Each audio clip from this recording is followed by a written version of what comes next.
Hey everyone! I just realized I totally forgot to pull up the story, so let me do that. Oops. Watch me open files on my computer. No,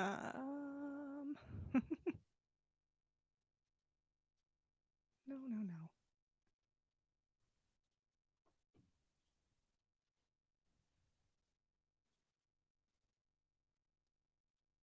Okay.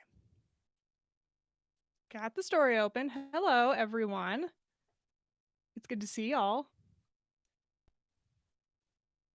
Nice.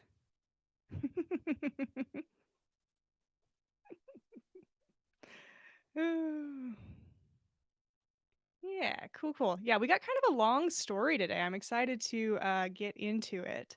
This one was sent in to us by Kelsey, I think was the name. Oh, I should have had all of this stuff pulled up. Why is everything? Well, you know me.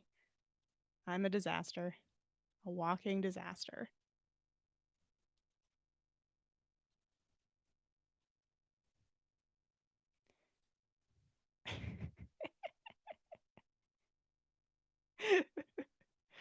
Oh my goodness. Yeah, I did survive after the bonus live stream the other day. We recorded an episode that's going up on Monday, and that one was also a disaster for me. So that was really exciting. I did die twice that day. Yeah, this is by Kelsey. We're going to be doing Kelsey's amazing story, Planted. It's to be determined if I'm a ghost or not. So, nice. I think we'll probably not do 10 minutes of bullshit right now. But oh, Sequoia, I was not expecting to see you here. Checking in that I actually made it, I guess. We'll see. I don't know. Oh. Sequoia's got a busy weekend, so I offered to do this one. You are allowed to use Ghost Kim in the writing competition, why not? That sounds excellent. Do continue to include me in your stories. It doesn't make me feel weird. Oh no.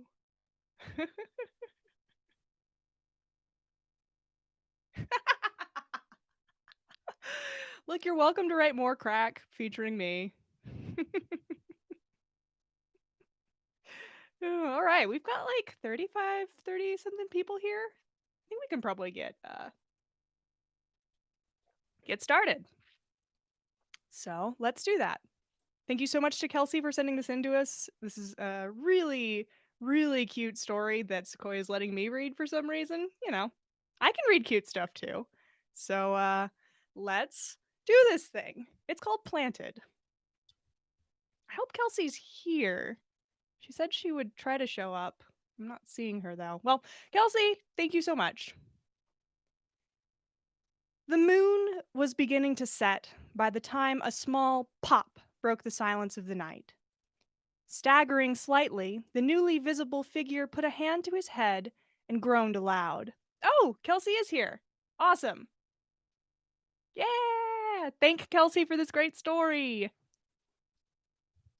Oh no. Already lost. Okay.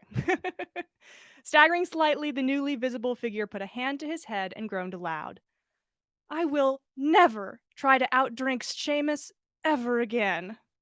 Shuffling slowly over to the front door of the shadowy house, he stumbled slightly on the stoop as he fumbled in his pocket for his keys. It took 3 tries to unlock the door, but it finally swung open, revealing a dimly lit foyer strewn with boots and pots and stacks of boxes. Mechanically, the figure moved toward the stairs, pausing only to strip off his cloak and add it to the pile of junk on the floor, and was about to go upstairs when a square of parchment flew out of nowhere and plastered itself directly onto his face, practically suffocating him. His moan was muffled as he wearily peeled the paper off his face, squinting to try and read it. Oh, forget this, he muttered after a moment of intense squinting. Lumos. Neville Longbottom, you git! You tried to outdrink Seamus, didn't you? Well, buckle up, Buttercup. There's still work to do tonight. Those Flitterbick pods aren't going to pick themselves during the quarter moon, now are they? Neville made a mental note to stop insulting himself in these reminders. It really was not useful. Passing a hand through his hair, he tapped the parchment twice with his wand, and it stopped struggling to replaster itself onto his face.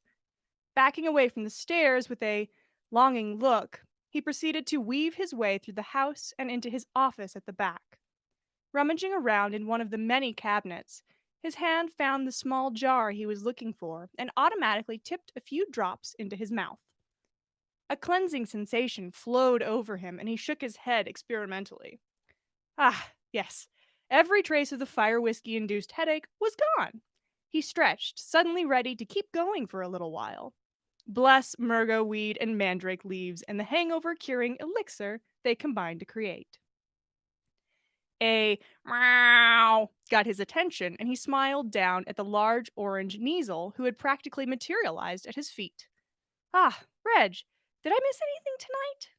The Kneasel blinked at him once before turning in a circle and setting back on his haunches, staring at Neville. Neville smiled at him. Nothing, eh? Well, that's good. Reg raised a paw and looked at him questioningly. Orders, right. Sorry, old boy, your dad's a bit befuddled tonight. Keep an eye on the north corner. I swear I saw marks like someone was attempting to break in after those Snargluff pods. I did not spend 5 years raising them just to have someone break in and steal the pods just as they finally ripen. The cat nodded, or at least he seemed to. Cats can't nod, as we all know, but then again, this was a Kneasel? Whatever look of affirmation he gave to Neville was swiftly broken as Reg strode out through a small flap in the outside door.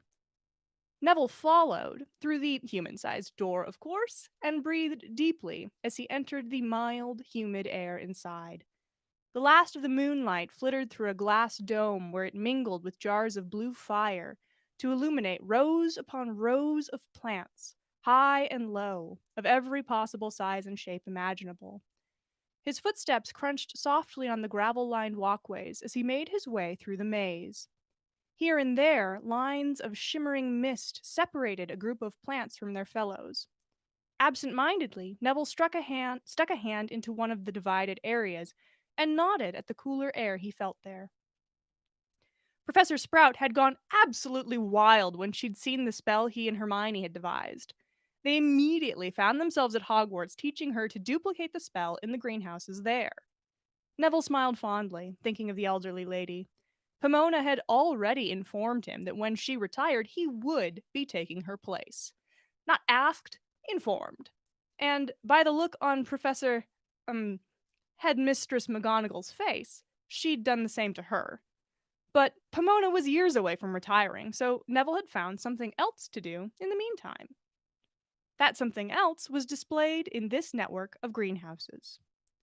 He reached the Flitterbick bushes, found a small basket and gloves nearby, and began mechanically removing the silvery pods from their host, occasionally smacking an inquiring tendril away from the nearby devil's snare. The process was repetitive and gave his brain plenty of time to wander. Roaming over when the veritacular would be ripe, if the Wenzel berries would be able to fix the spots issues with his newest tincture. Honestly, while being able to avoid sunburn solely by drinking a tincture was a miracle, having your freckles turn a lurid purple in the process was a definite minus. He eventually wandered back to the wedding. Seamus and Dean had looked positively radiant in their dress robes and beamed so brightly that Hermione threatened to wear sunglasses during the reception. Ron and Harry still seemed a little shocked that the two had gotten together right under their noses at Hogwarts, but really, with the absolute chaos that seemed to surround Harry, Neville wasn't surprised at all. He'd certainly noticed the budding romance and had also gotten quite good at silencing charms around the same time. He snorted to himself as a memory floated up of their dorm at Hogwarts, face quickly sobering after a moment's reflection. I guess that's everyone then. he commented softly to himself, hand frozen around an unpicked pod. Harry had married Ginny so quickly after the war was over that jokes about a shotgun wedding were made incessantly. Or at least they were until Ginny found out and hexed the daylights out of anyone she caught making them. Ron and Hermione were almost equally as fast, just about 6 months behind their friends. Dean and Seamus had waited 5 years before tying the knot, probably waiting to see if wizard culture followed the trends of muggle culture in lifting the stigma over their love. Thankfully, it was showing signs of doing just that. Which left him. A sigh escaped his lips. The last one from the dormitory. Neville, the leader of the resistance during the Kara's reign of terror. Neville, the almost chosen one. Neville, the one who had slew Nagini and brought Voldemort's last link and broke Voldemort's last link to immortality. Neville, the very single eccentric bachelor. Popping the last pod into the basket, he turned around and leaned heavily against the table. It's not that he hadn't tried. There had been a few girls here and there after the war was over, but every one of them seemed interested in Neville the war hero. They quickly cooled once they realized he wasn't the hunky hero they'd built him up to be, but a quiet, quirky guy with a passion for plants. It didn't bother him most days. He'd built up his exotic plant and tincture business to the point where it kept him busy enough to not worry about his love life. But when two of your best mates get married and you're the last one of the group left unhitched, well, it was no wonder he'd foolishly tried to outdrink Seamus. Two velveted paws beat at the side of his leg, startling him out of his reverie. Reg stared unblinkingly at him, eyes narrowed. You trying to tell me to go to bed, old boy? The cat blinked very deliberately back and huffed. Neville cracked a grin, which quickly erupted into a yawn. Fine. You're right. I should be sleeping. I just need to put these pods in storage, and then I'll go right to bed. Is that satisfactory, sir? Reg gave a soft purr in response before turning tail and going back to his patrol of the greenhouses. Neville shook his head after the neasel, but proceeded to do exactly as he'd promised the cat, and was asleep as soon as his head hit the pillow. The next morning, he stumbled into the kitchen at 10:30, bleary-eyed and still cursing Seamus under his breath. Any mail, Tompkin? He asked a barred owl who was perched next to the window. Tompkin hooted twice and pointed his beak toward where 2 letters sat on the table. Thanks. Gesturing his wand towards the counter, the remnants of yesterday's coffee were suddenly steaming. Ugh. And he hastily poured himself as much as he could fit into a mug with "World's #1 Plant Dad" emblazoned across the sides. His assistant, Marlene, had a lively sense of humor and had gotten it for him for Father's Day. Honestly, if she kept it up, he was going to ask George if they needed another associate at the shop. She was a too much some days. One of the letters looked thicker and more like official shop business, and one was a torn scrap of parchment with "Nev" scrawled in a familiar handwriting. He unfolded it after chugging a good quarter of his coffee. Nev, Dean and I have a bet on when your hungover ass actually drags itself out of bed this morning. Respond with the time you woke up. He thought you'd be up by 9. I said not until 1. Seamus. Neville felt around on the table for a quill and hastily scrawled back, Dean wins 10:30. Your bets better not have the same stakes as they did in school. N. A sudden hooting from behind him caused Neville to jump a mile. Merlin, he yelped as a tawny owl soared down from atop the Evercool, picked up the note, and flew out the window without another sound. He turned to glare at Tompkin. You could have warned me he was there. Tompkin did not look apologetic in the least. Well, as I'm awake now. Neville took another long draw of coffee as he pulled the thicker letter towards him. It had a funny grain to it, almost as though someone had made the parchment themselves. Curious, though some wizarding families did that to save money. Two pieces of parchment slid out, and he began reading the top one. Dear Sir, I am writing to you in hopes that this letter finds you and your extraordinary collection of plants happy and healthy. I am attempting to track down a variety of plant that I remember my parents having in their garden when I grew up. The name by which they referred to it was dirigible plum, though I have excellent reason to believe that that is not its true name. To complicate matters, I am unsure as to whether or not this plant is magical or mundane in nature. I have enclosed a drawing of the plant to the best of my memory. I hope it may help as I have given you so little to go on.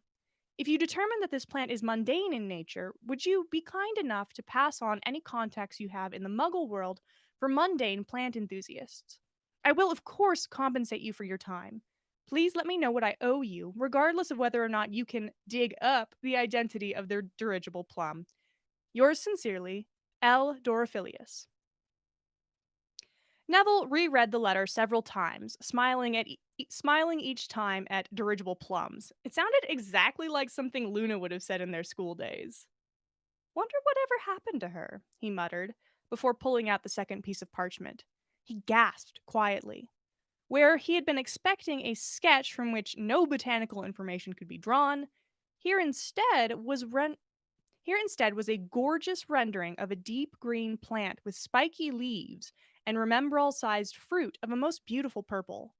The woman had added an approximate height, putting the plant at about 3 feet high. The best part was, it was completely unrecognizable to him. A thrill ran up his spine. A dirigible plum, eh? What are you really? He mused, eyes tracking all over the drawing, memorizing it. Looks like the leaves of a aphelzalia, but aphies don't get fruit.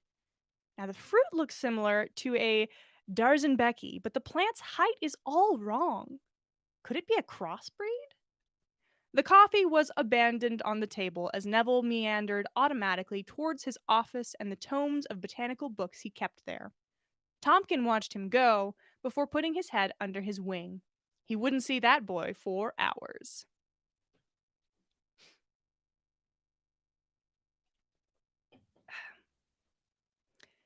Two weeks and many hours of research later, Neville was finally able to draft a response.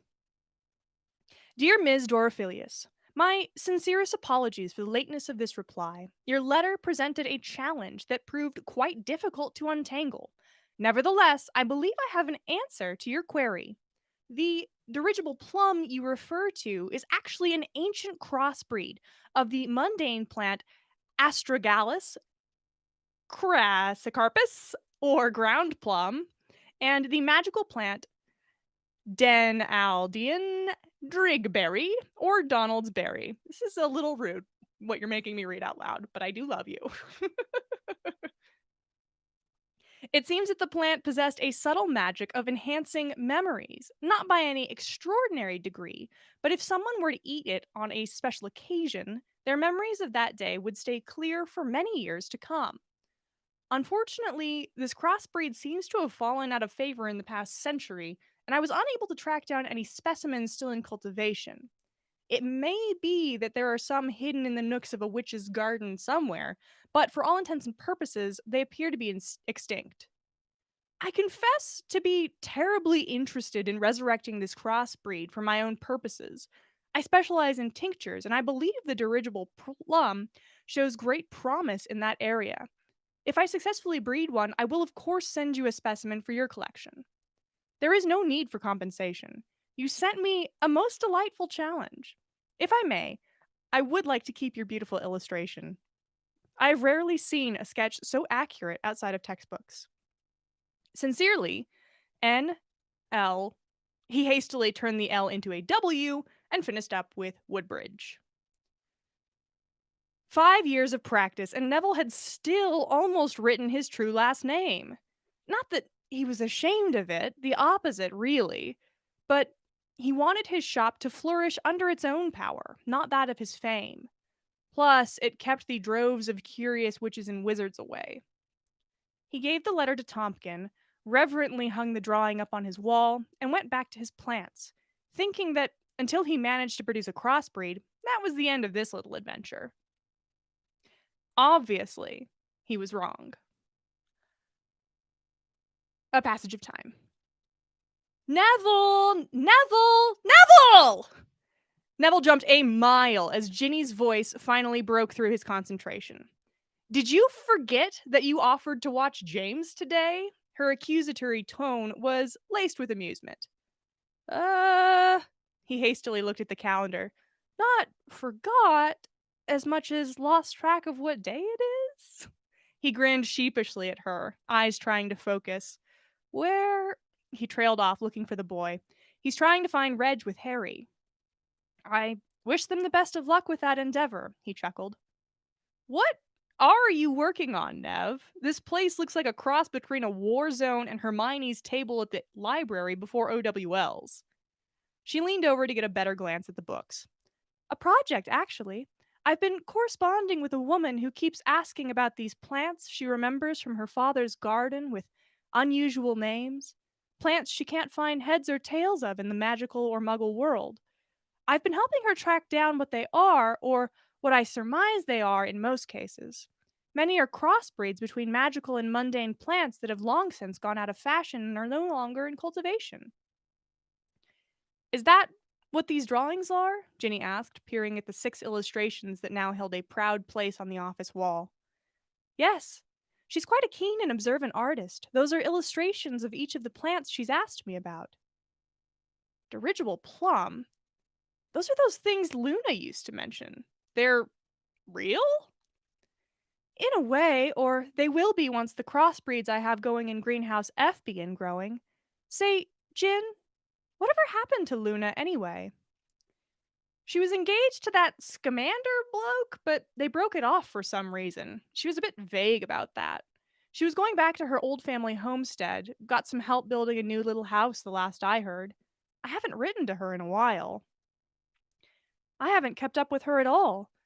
Not that I knew her all that well, but I always liked her. Strange, but in a good way. I definitely need to write her. Remind me when we pick up James after the game? Use a remem note. It'll smack you in the face when you come back in the house. Seriously? Yeah. George and Hermione came up with them. Pretty brilliant, if you ask me. George and Hermione. That's utterly terrifying. But genius. Mad genius. Nev, are you happy? Neville blinked at the sudden turn of conversation. Am I what? Are you happy? Yes? Where are you going with this? Well, Harry and I and some others, we're worried about you, Nev. All alone in this place all the time. I see you lot quite frequently. That's not the point. You need someone around here, or at the very least, some friends who live closer to you. Neville winced. That last bit was a fair point. He lived nowhere near the rest of the gang. I do meet a lot of people in the herbology circles, he protested weakly. Whatever happened to that Catherine girl? Wasn't too pleased that my life revolved around plants. Well, you are an odd duck, Nev, and I say that with love. Ginny grew thoughtful, staring at the drawings on the wall. I don't trust that look on your face. Neville eyed her warily. Neville, how much do you trust me? That's a terrifying question coming from you. A good bit, but at the moment, not at all. Why? If I managed to arrange a blind date for you, would you go? Neville paused, shocked. Actually, yeah, I probably would. You know me pretty well, and I don't think you'd set me up with anyone too terrible. Ginny gave a crack of laughter at this response. Thanks for that vote of confidence. I'll have to talk to the other person first, but I have a feeling you two will hit it off. Hey, Neville! Harry stuck his head in, James waving from his back. Gin, you're gonna be late if we don't get going. Oh, Merlin's bloody language, Ginny! Biscuits? Ginny and Harry caught each other's eyes and started laughing. Thanks for watching James during the game, Nev. Tea after? Harry lowered James to the floor, who promptly toddled straight into Neville's arms. Absolutely. Good game, Ginny. Knock 'em dead. Oh, I aim to, Ginny winked. And I'll see what I can do about what we discussed. Fine, I guess, Neville replied warily. James burbled something incoherent. It will be fine, Ginny yelled over her shoulder as she grabbed Harry and whirled out of the room. Have fun with Uncle Neville, James! After 2 scrunches of gravel outside indicated the Potters had taken off, Neville let out the breath he'd been holding. A blind date? What had he just agreed to? James looked straight at him and said solemnly, Takada. You're right, he replied. Your mum will do as she pleases, and the rest of us will just have to roll with it. Ready to see the greenhouses? James lit up with excitement, and the two exited the messy room for the humid warmth of the greenhouses. All right, passage of time. Dear Mr. Woodbridge, thank you so much for the update on the dirigible plum experiment. I am as excited as you that the new batch of seedlings have sprouted and show signs of being the cross we're looking for. I must confess, your last letter made me laugh. My correspondence is payment enough for all your hard work on these mysteries? You must be as lonely as I. I thank you, though. I have also been enjoying these letters. It is nice to talk to someone else who shares my love of obscure plants. Everyone in school thought I was quite loony for believing in them. I have another mystery for you, if you're up for it. I discovered this flower growing on the outskirts of my family's home. It looks similar to the dittany I remember using in potions class, but the color and the petal shape seem wrong somehow. Perhaps I am remembering dittany wrong. It is possible. Potions was not a class I excelled in and do not enjoy recalling. If you have any ideas, please let me know. Yours truly, L. Dorophilius. Dear Mrs. Dorophilius, everyone at school thought I was a bit nutty for enjoying obscure plants as much as I did as well. You are not alone there. But I am glad I never let it stop me, though I am an utter disappointment to my late gran, who hoped I'd be an important orer or ministry man. It's funny, my friends have also made a comment insinuating that I'm lonely. I suppose in a way, I am. My plants and greenhouses are great companions, but not in the same way as a human, you know? I've never been one to want to be around others constantly, but I will confess, I've been feeling lonely recently, and have been enjoying these letters as well. Your plant queries have led me down so many paths of research I never would have considered. I am genuinely excited whenever I see your handwriting on a letter, knowing it will contain a new mystery. I am glad that we seem to be mutually enriching each other's lives. As to your dittany query, from the looks of it, the dittany has been flashed by something. Flashed is a term used in the community to indicate that a flower or seeds mutated in the presence of a magical object, aura, spell, or radiation. You said it was found at the edge of your family's property? Do you know of anything that may have happened there that would have caused the dittany to be flashed? It could have happened during the war. Herbologists have been discovering more and more flashed strains of plants over the years, especially in areas where battles occurred. Professor Sprout at Hogwarts has counted 18 new varieties on the campus alone. If the population of your flashed dittany gets to a sustainable point, I would love to acquire a sample of it. I am curious as to how the properties have changed and if it would be of new use in potions and tinctures. Yours truly, N. Woodbridge. Dear Mr. Woodbridge, I have a good guess as to what caused the flashed dittany. During the war, there was an attack on my family's home where my father was still living. He had what I now know was an enrumpent horn, which, when it was disturbed in the chaos, exploded. Would that be a satisfactory magical disturbance enough to cause a flashed plant? Your comment about not being one to want to be around others constant you comment about not being one to want to be around others constantly and yet feeling lonely at the same time struck me. That is quite a good way of summing it up. I crave the space to be alone, yet inevitably am left with a feeling of being too alone in the world, as if a sharp peck interrupted Neville's reading. Ow, mate! What was that for? He asked of a tiny, fluffy owl who was now flying circles around his head, twittering madly. Irritably, he tried to coax the owl downward to no avail. Come on, you fluffy snitch, just bloody land, would you? A loud and imperious hoot sounded from the corner, and the tiny ball of feathers dropped to the table, shivering. Thanks, Tompkin, Neville tossed over his shoulder as he struggled to untie the scrap of parchment. Nev, blind date is on. Saturday next. Please tell me you have a decent place to eat in Devonshire. She'll have a blue cloak on. Heat worked its way up Neville's neck and into his cheeks. Next Saturday? A date with an entirely unknown entity? Well, he supposed it couldn't hurt, even if he didn't hold out much hope. Deal. 7 p.m., McReely's on Allen Street. Brown cloak. Tying the note back onto the little owl's leg was a delicate process, but finally it was secured and the owl zoomed off, hooting happily to itself. Neville and Tompkins stared after it before exchanging a look of disgust. Tiny show-off. What did she name that thing again? Pudgeon, Pidgey, Pygmalion? Oh, Pigwidgeon, that's right. Tompkin only hooted derisively. Neville sighed and picked Ms. Dorophilius's letter back up as a way to escape his impending sense of doom. A passage of time. Saturday dawned bright and clear, with the first frost of the fall scattered across the ground. Neville practically moped through his chores that day, tending his plants in so distracted a manner that a devil's snare got a good grip on him, and it took a half hour and an incendio cast with his offhand to subdue it. As the day dragged closer and closer to 7, Neville finally forced himself to leave the sanctuary of the greenhouses, pausing in the office to drink in Ms. Dorophilius's drawings, before heading reluctantly upstairs to ready himself. At 10 till 7, he was walking briskly along Allen Street, wanting to ensure that he was ready and waiting for whoever this date was.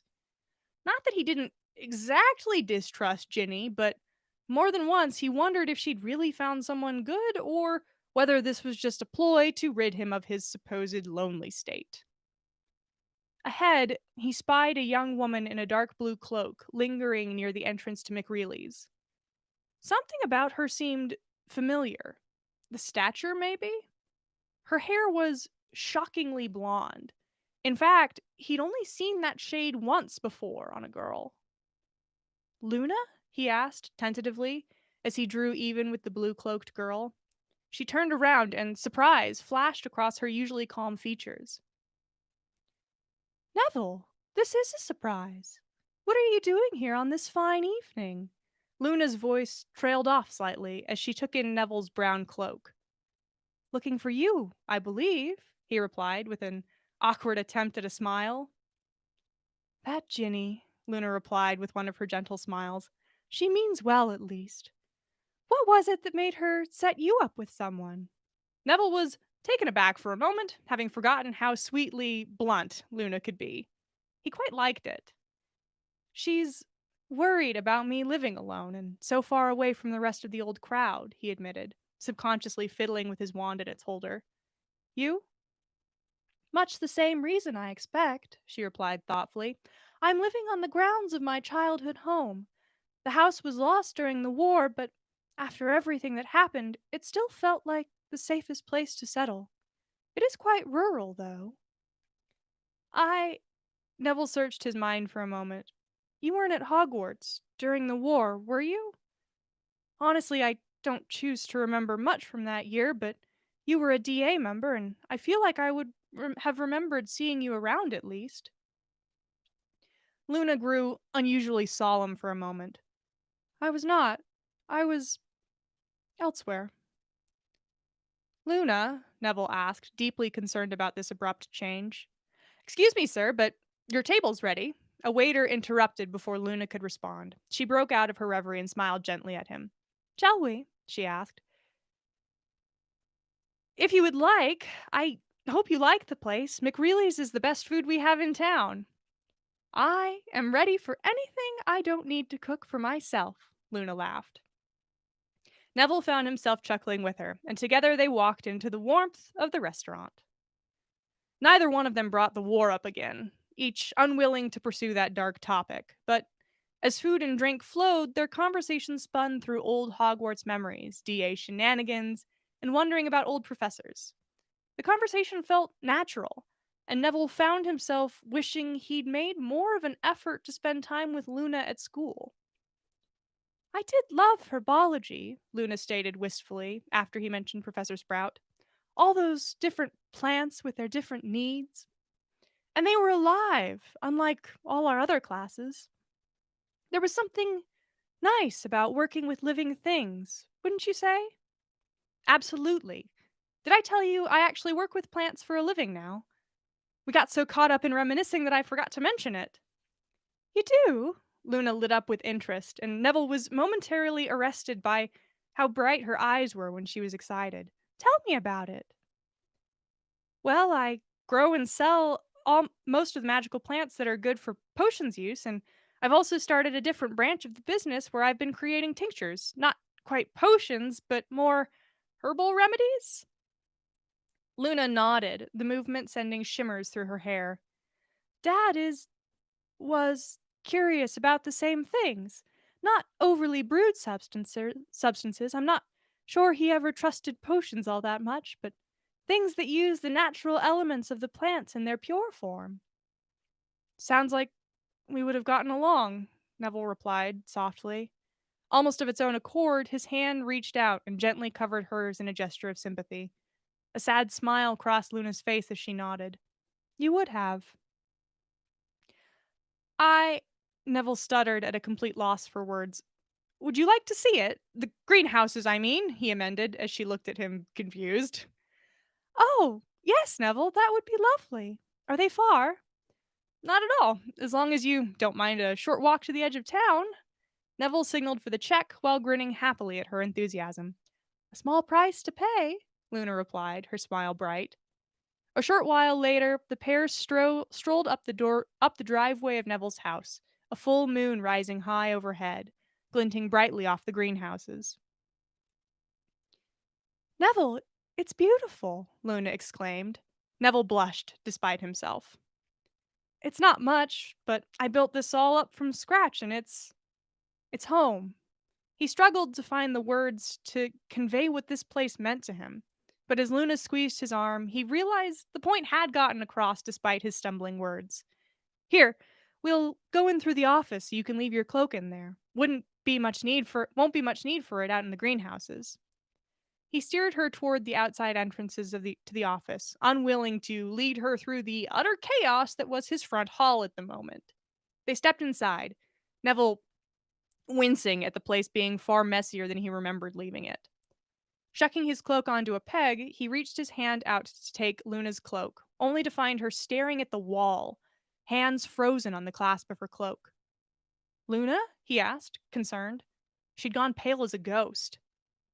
Wh- Where where did where did you get those drawings? She finally stammered out, staring wide-eyed at the collection of illustrations on the wall. Those?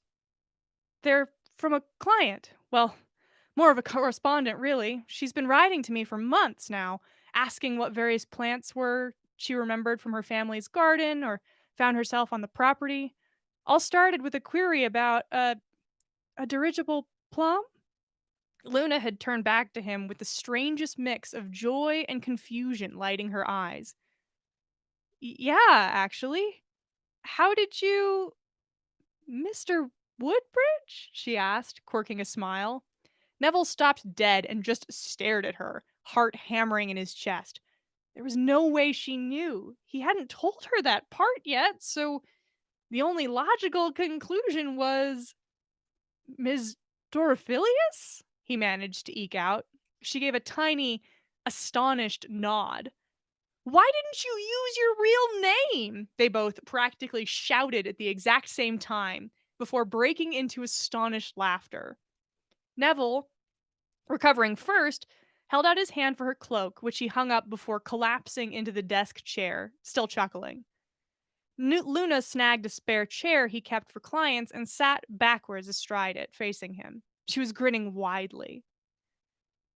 You first, Mr. Woodbridge, she said, gesturing towards him. Neville raked his fingers through his hair. Well, I was getting a lot of attention after the war, you see. All sorts of people interested in the great hero who cut off Nagini's head and made he him mortal again. Luna nodded encouragingly. And it was bothering me. Got to the point where people would hear my name and stop in the streets and whisper to each other. So when I bought this property, I started my business under the name Woodbridge. Kept all the gawkers away, you know? Let me just be normal. That makes perfect sense, she replied solemnly. What about you? He asked, leaning forward so their eyes were locked. Why go by Dorophilius? I was tired of being loony, she replied with utter honesty. Neville winced, remembering her school nickname. It wasn't just my own reputation either. My dad my dad was the editor of the Quibbler. No one took him seriously. He died in the war. She closed her eyes briefly, a tear slipping down her cheek. So I decided to shape a new name for myself. Names are powerful, you know. Dorophilius honors both of my parents so that I can feel them with me without carrying the weight of the Lovegood name. I'm still quite strange, though. She smiled dreamily at the end. Neville couldn't take his eyes off of her, nodding in understanding. He was a good man, Luna. Printed some of the only truth out there, especially as the war got worse and worse. Thanks. She paused to wipe the tear away. I still can't believe you're Ms. Dorophilius. Neville shook his head in amazement. Luna's light laugh filled the room. And I can't believe you're the Mr. Woodbridge I've been writing to for months. Luna blushed. I was being honest when I said I enjoyed writing to you. As was I. Honestly, Luna, I was falling for Ms. Dorophilius. I was more interested in her than going on this blind date of Ginny's. I was falling for you too, she replied softly. I only came tonight as a favor to Ginny. She has no idea what she meddled in. Luna ended with a grin. Not in the slightest, Neville replied. I'm grateful she did, though. I am too. Who knows if we would have met otherwise? A poignant silence filled the room as they locked eyes and then glanced away, both blushing. Well, Neville broke the silence and slowly stood, holding his hand out to Luna. Ms. Dorophilius, would you care to see the greenhouses? Luna beamed at him as she stood up and took his hand, a thrill coursing through both of them at the touch. Mr. Woodbridge, it would be an honor. Passage of time. Decades later, friends remarked that Luna and Neville's wedding still stuck out with a strange clarity in their minds. The two would nod politely and agree that it was quite strange before sharing a secret smile. As it turned out, dirigible plums had exactly the effect Neville thought they might, and were also undetectable if one wanted to, say, spike the wine at one's wedding. The end. Thank you so much, Kelsey. I really like this story. It is so cute, and I hope you all enjoyed it too.